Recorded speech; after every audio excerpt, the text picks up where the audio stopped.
and ranking member for this hearing. Welcome, Mr. Greer, and congratulations on your nomination, and to you and your family as well. Before we dive into trade issues, I want to ask you a really simple question in light of recent events.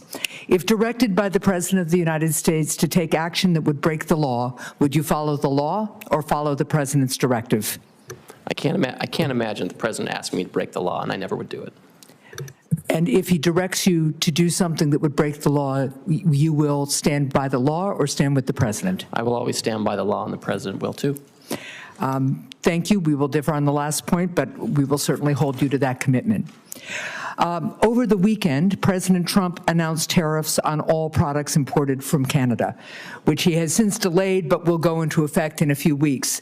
About 80% of New England's fuel supply comes from Canada.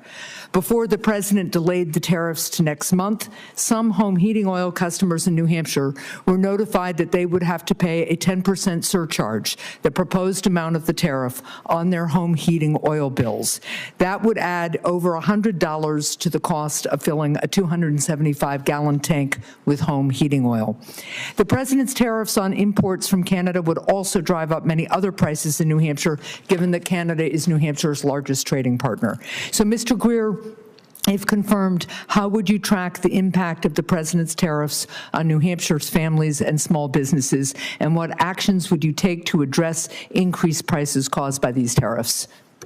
So, Senator, thank you for that question. And that's certainly something that I expect, if confirmed, not only the Office of the U.S. Trade Representative, but the Council on Economic Advisors and others would be looking closely at the economic effects of any measures taken to secure the national security of the United States. These are things where, it's hard to do this. How do we balance the cost of lives lost to fentanyl against other potential costs? And I know that's not what you're asking, but I need to watch this. You do not have to talk to me about lives lost from fentanyl. I was governor of New Hampshire for 4 years. Right. I've been on the forefront of combating fentanyl in this body and in New Hampshire for a decade now, and we're actually making some progress, by the way, that was threatened by the OMB order that froze critical grants that were appropriated by this Article 1 body of the United States Constitution.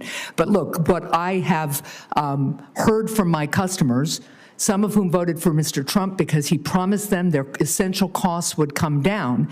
They are getting this document from Irving Oil Company that is telling them that their home heating oil expense will go up by the amount of the tariff. And when we talked in my office, you said you didn't expect that to happen. Well, it is happening. At the same time, by the way, the OMB order threatened home heating assistance to people. It was minus 20 degrees in Berlin, New Hampshire on Sunday.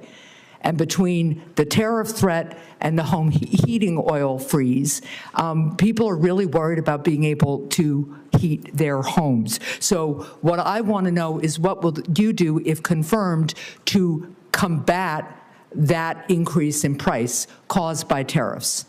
Well, first of all, I think it's important to note that when the President put out those executive orders related to tariffs on potential tariffs on Canada and Mexico, they were for 25%, but there was, explicitly they said it would just be 10% on energy. I think what's important is, for my role, I want to make sure that I'm coordinating with Customs and Border Protection, Homeland Security, so I can understand where they are in negotiations with Canada, so that we can make sure that. So here's what we need at the northern border. We need, yes, more cooperation from Canada, although they have been good partners.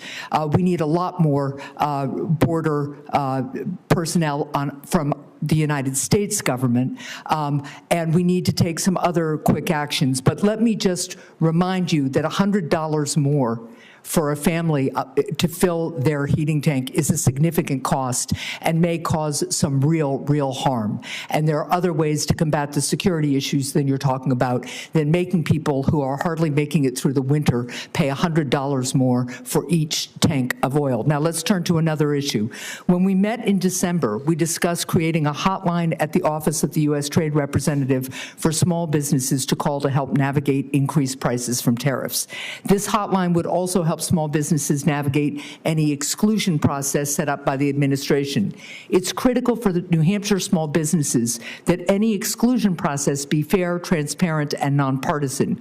Will you commit to working with me to create this small business hotline at USTR? I will. Yes, Senator. Thank you. I see my time is up. I'll submit my remaining question on outcompeting China, something I've worked on with